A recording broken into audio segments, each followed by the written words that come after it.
የማይነካ ከጠይቃችሁ የማይነካ መልስ መልሳለሁ ነው።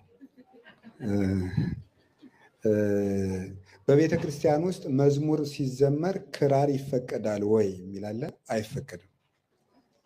የሆነ ስመልስም ደስ እንዲላችሁ ያልኩኝ ለዚህ ነው ማለት ነው። ክራር አይፈቀድም።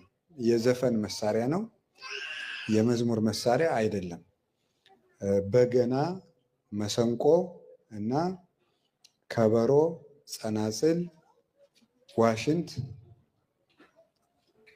አርጋኖን እነዚህ ናቸው የሚፈቀዱት እንጂ ይሄ መጽሐፍ ቅዱስ ላይ ትንቢተ ዳንኤል ምዕራፍ 3 ላይ እንደምናነበው ሶስቱን ሕፃናት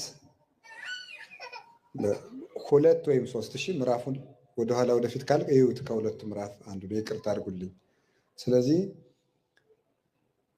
ሶስቱን ሕፃናት እነ ዳንኤልን በእሳት የተጣሉበት ጊዜ የመከራው ጊዜ ናቡከደነጾር ህዝቡን ያሳሳታበት መሳሪያ ምንድን ነው የነበረው? ምንድነው? ክራር ነበረ። እና በመጽሐፍ ቅዱስ ክራር የተከለከለ ትርጉምም የለው።